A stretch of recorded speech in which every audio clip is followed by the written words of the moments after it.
Hey guys, welcome back. My name is Mithril, and damn, does it feel good to be back at the painting desk. Today I have another miniature which will further strengthen your legions of Isengard, the Uruk Hai captain Mauhur. A slightly different model to Lurtz and Vrasku, who are also on the channel.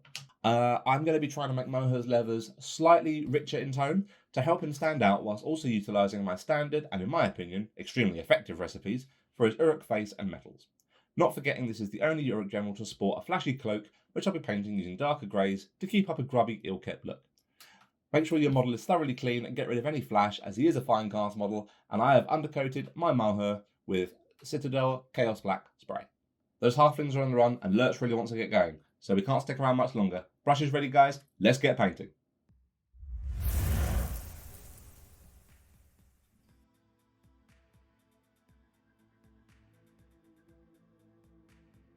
To begin with, I'm going to base coat Mauhur's face, exposed arms, thighs, and the back of his calves with a 3-part mix, consisting of 2 parts Doomball Brown, 1 part Corn Red, and 1 part Abaddon Black. A slightly off-kilter mix, but one that really nails in that characteristic Uruk Skin tone right from the off.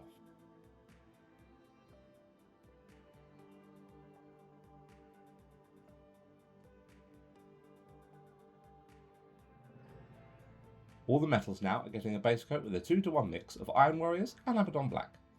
Areas to focus this on are the chest plate, the shin guards, tops of the feet, the blades, and any other hanging piece of the metalwork.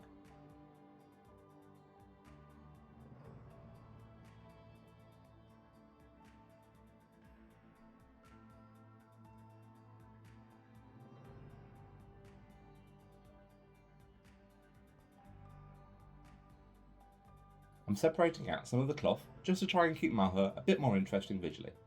The larger areas of hanging cloth and torn sleeves I'm base coating now with a 1-to-1 mix of Rhinox hide and dried bark.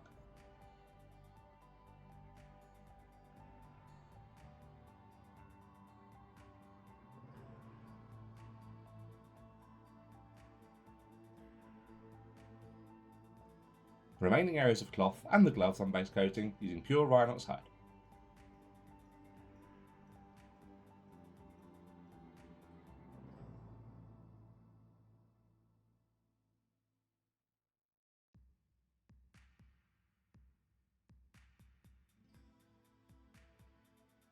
The cloak I'm now giving a base coat with a 1-to-1 mix of Storm Vermin fur and Abaddon Black, making sure the underside gets a solid even coating as well.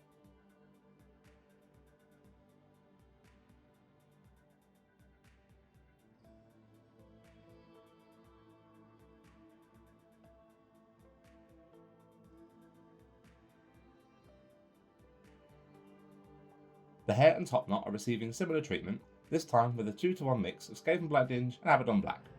I wanted to make these areas slightly different despite them being layered and highlighted the same way later on.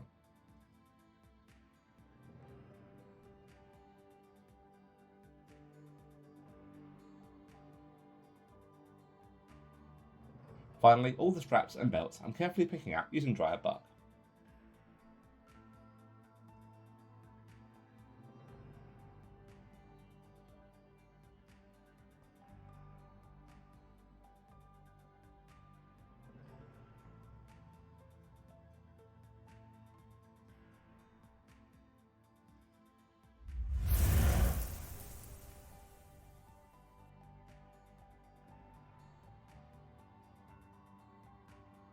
Now I have a slightly more complex yet super effective recipe for my Uruk Hai skin, one that, in my humble opinion, I think really nails and captures that putrid, dark red tone we know from the films. Still not convinced?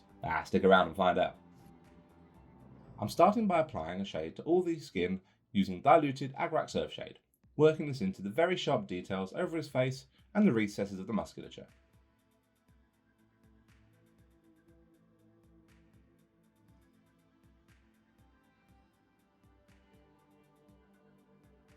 When this is fully dried, I'm going to start building up the tone of the skin by adding Tuscal fur into the original base coat mix, starting at a rough 2-to-1 ratio, but progressively adding more Tuscal fur as I continue to build up. Building this up in as many layers as you see fit, building up the definition of the sinew and muscles and framing the razor sharp cheekbones, jaw and forehead.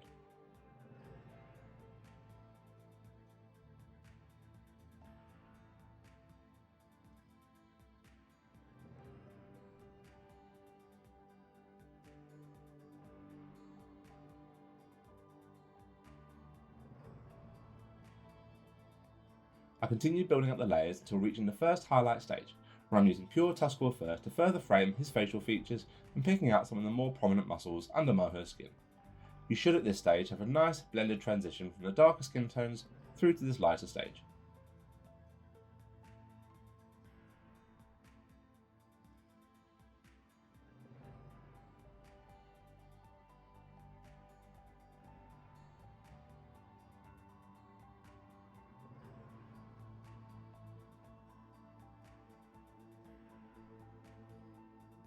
For the final extreme edge highlight, I'm adding in some deepkin flesh to the Tuscarora fur, keeping this application super thin and targeted, mainly focusing on just reinforcing the ferocity and brutality of this vicious Uruk Hai captain. You can add as much or as little deepkin as you feel is necessary to finish this stage off.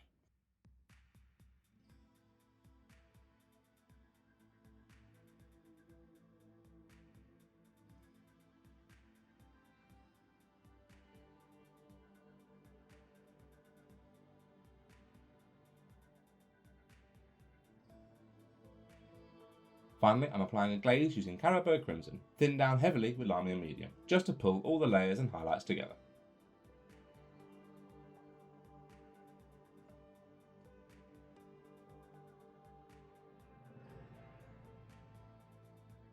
The eyes I'm painting in my usual way, starting with painting the recesses with Abaddon Black,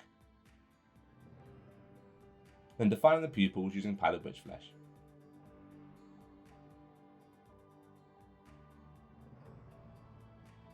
Finally, the teeth are carefully being picked out using Screaming Skull.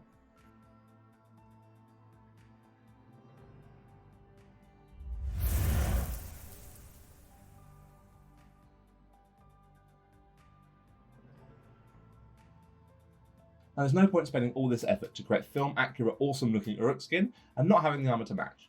My recipe for Uruk armour is quick, simple, and most importantly easy to replicate ad infinitum for your mass legions of the White Hand. The metalwork is getting an initial toning shade using a 1-to-1 mix of a Athonian camo shade and Agrak surf shade. This will give it an ill-kept, grubby tone before applying the darkening shade in a minute. You can apply these separately if you wish, but I found that mixing the two gives the best possible look. Once the initial shade is dried, I'm applying a second shade using Nuln Oil. I'm keeping the Lamy medium to a minimum here, if including any at all really, because I want the darker shades to really stand out against the edge highlight I'll be applying when this is dry. Now look at that, beautifully grubby, dark Uruk Hai armour. Now all that's left is to get the highlight keyed in, and that'll be the majority of the models done. I'm applying an extreme edge highlight around the plate work and finish most points with a 2-to-1 mix of Lead Belcher and Pallid Witch Flesh. The Pallid Witch will stop the upper tone of the armour looking too bright, and I'm doing all the work I've done so far by giving it a slightly more washed out and desaturated tone. The most important thing is to keep your application as tight and controlled as possible for the harshest, sharpest lines.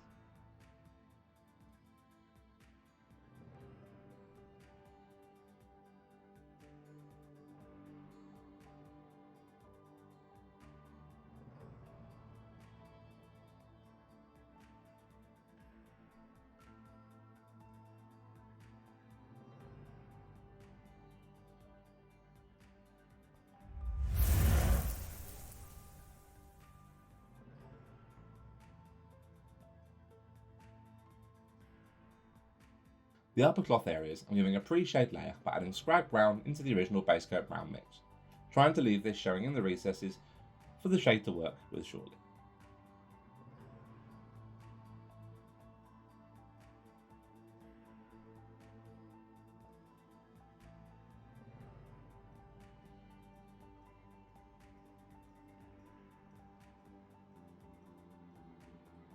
All the brown cloth and the straps now I'm giving a uniform shade using diluted Agrak surf shade. To save time, I'm doing these areas as one rather than dealing with 3 separate lots of drying time.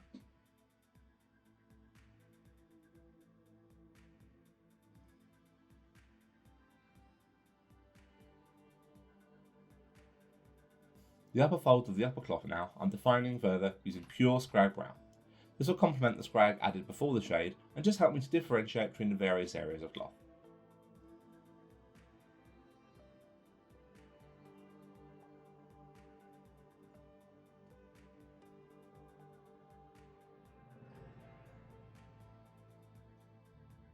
Adding in a small amount of Pallid Witch Flesh for for the final upper edge highlight.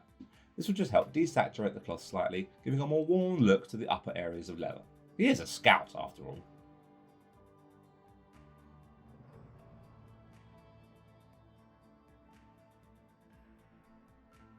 Finally, I'm applying a glaze using Fuegan Orange, again diluted heavily and just to tie in all the layers and highlights together.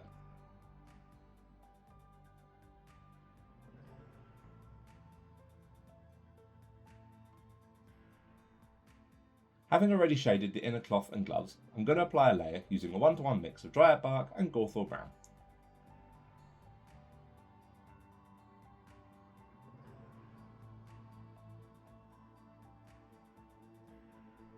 To change up the texture slightly, I'm going to be feathering this over the main sections of the gloves, again just to give them a little bit of a worn, used look.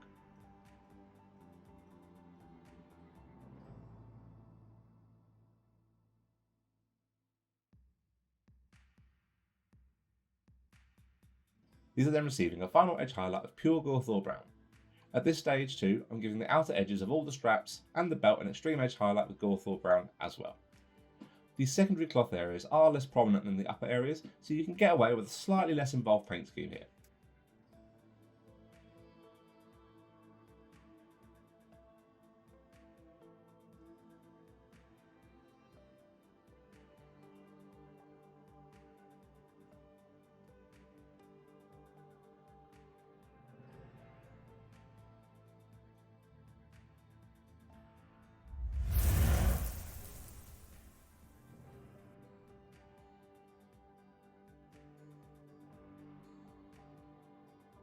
The cloak and top knot are both getting a shade now using Nuln oil, again diluted with lamy medium to a rough 1-to-1 split, manoeuvring this into all the recessed folds of the cloak.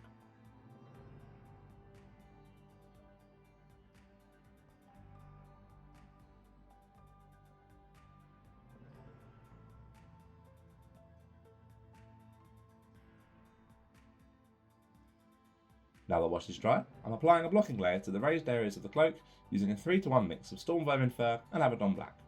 The majority of the rest of the work will be done with a dry brush, but having this initial layer keyed in will just really help strengthen the final look of the material.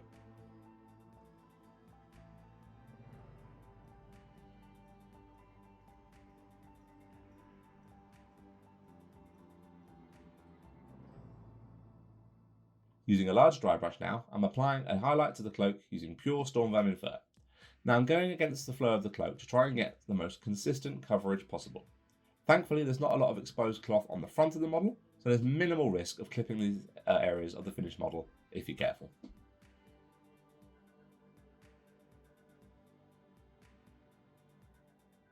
I'm applying a final lighter dry brush to the cloak now using Ulthuan Grey, just letting this pick out the upper folds and edges of the cloth, and I'm also applying this as a very light dry brush to the top knot too.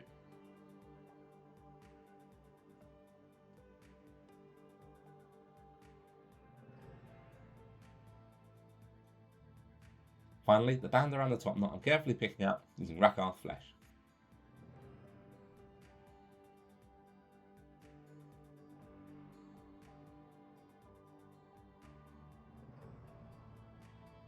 Lurtz, Vrasku, and now Mauhur, a ferocious and brutal Uruk Hai general, joins the ranks of the scouting party in hunt for the fellowship on the shores of the Anduin.